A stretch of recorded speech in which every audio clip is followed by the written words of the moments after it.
For centuries, men and women and boys and girls have been treated differently. From the way they dress and the toys they play with, to their work and family life, society puts pressure on people to conform to a list of stereotypes based on their gender. Most people are now very aware about how this affects women and girls, but is there still room for improvement? Also, less people realise the effects on boys and men. When boys are being bullied for wearing tiaras or not playing sports, and men are ridiculed for showing emotion or being full-time dads, is it about time we changed our expectations of what males and females should be like? According to BBC History, the 19th century woman had no place in national politics. They could not stand as candidates for parliament. They were not even allowed to vote. Since the 1900s, the introduction of laws, such as women earning the right to vote, and laws preventing employers from discriminating based on gender, has changed the way we treat men and women differently. These laws make it illegal for people to act on their opinions about gender, but have they really changed the way people think? Can you explain to people in Britain, please, why you believe women should be paid less than men because they're weaker, smaller and less intelligent? And agreeable people get paid less than less agreeable people for the same job. Women are more agreeable than men. In reality, studies have shown that there is no difference in the brains of males and females that reflect the stereotypes that exist within our society, yet still these stereotypes exist and people are expected to follow them. From a young age, boys are given toy cars and guns to play with, and usually discouraged from playing with dolls or dress-up sets, often being told that those toys are for girls. On the other hand, girls are given playhouses and teddy bears, and less often given robots or footballs. With my son, I was more geared towards boy-related toys. I suppose it was like the cars, the train set, I think Ben 10 sort of game, you know, the more boy-orientated games. Even today, this is still widely accepted as the norm, and attempts to make children who don't fit in with this feel more comfortable are met with criticism. For example, in 2017, the Church of England introduced a policy, meaning that boys can't be disciplined or picked on for choosing to wear dresses or tiaras whilst playing dress-up, which was met with a lot of negative comments from people who still believe that young children should have to fit in with how society says they should act.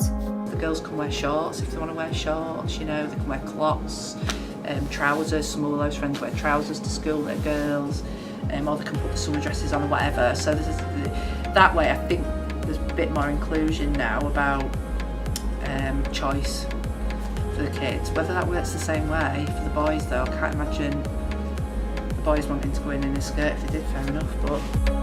When we think of boys' toys, we're thinking Lego bricks, train tracks, toolboxes, cars. These are all toys that build motor skills and increase hand-eye coordination and problem-solving skills, which studies have shown many girls at primary school age struggle with more than boys. This leads boys on average to be better at more practical activities, and gives them a head start if they grow up to choose careers such as building or engineering, an advantage girls don't have.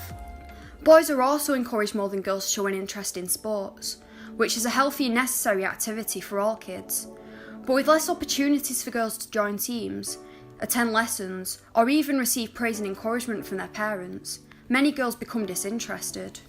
They've included rugby, also for girls, and Gaelic football, which sounds great, but when you get to it, the girls are being left out a little bit. For example, Gaelic football, they've encouraged the girls to join in, but there's matches, but it's boys' matches.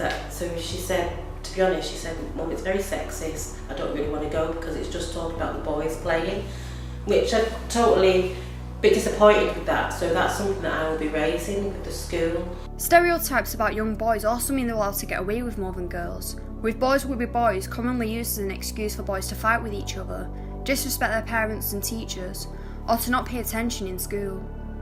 This is causing young boys to have a lack of interest in education, and statistics show that this becomes more apparent with age.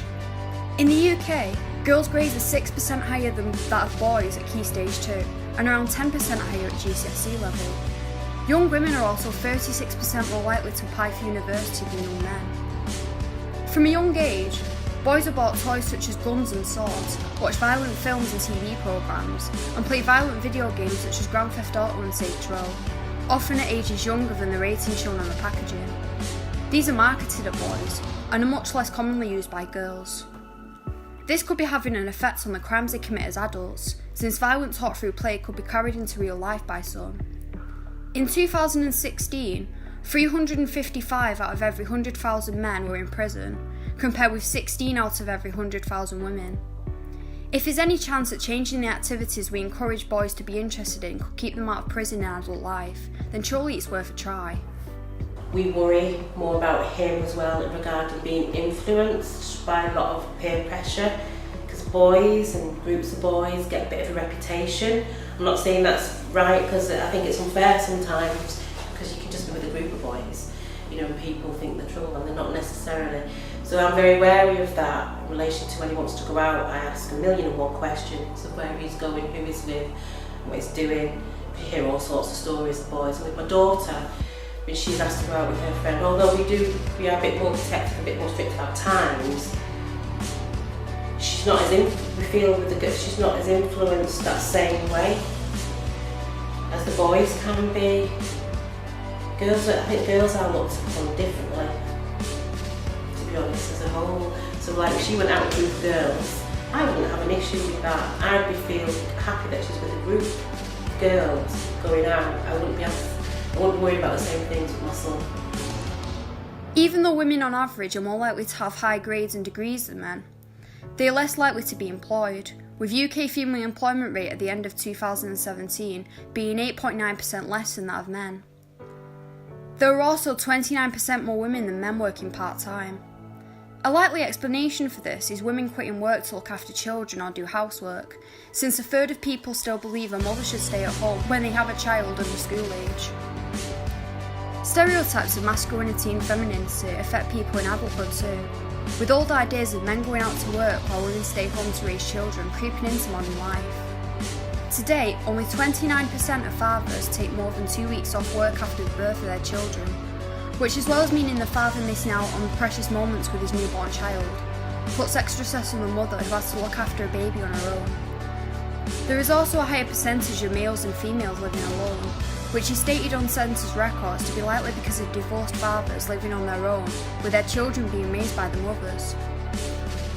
This could obviously have a negative impact on a father's relationship with his children, and can lead men into depression, and sometimes even suicide. The shop's open now, Mummy. Now, what shall I have? I got some nice biscuits. Yes, please. I got some washing up liquid. No, I don't think I'll buy that. Why? I'd miss my fairy marvellous. The media feeds into these stereotypes that women should be the ones who raise children, with adverts on TV typically showing men doing jobs such as cleaning windows, driving taxis and building, while jobs such as hairdressing and teaching are shown to be more feminine jobs, making people feel pressured to pick a career that is common for people of their gender. We do a lot of work, in my work life I do a lot of work supporting women to get into construction and things like that, and we're seeing it. So I do think it's getting better, and I don't think that employers judge in the same way. They wouldn't expect everybody to be a man who applied to be an electrician these days. I just don't think that that's, they wouldn't be shocked in the same way they were maybe 5-10 years ago, for example. So I do think it is improving. The media also typically shows families where mothers raise children and do housework, sometimes showing men as being incapable of doing these things. However, figures showed that 400,000 single men are the primary carers of children. Similarly, families who include one mum and no dad, or two mums and two dads, are seen as different and often looked down on. Some of this is because people believe that children need both a male and female parental figure, that relationships with dads are different to with mums, and that children can gain different skills and traits from a male parent than a female parent. This is born from the idea that only mothers can be nurturing and only fathers hard-working or tough, which simply isn't true. You cannot know from only the fact that someone is a man or that they are a woman what type of parent they will be and what skills or traits they have to pass on to their children. My children have been brought up with two mums, and even knowing that, although we've got a good mix of sort of other families around us, mums, dads, other people that have got two mums, whatever, single parents, even then though, my little girl will still play mummies and daddies.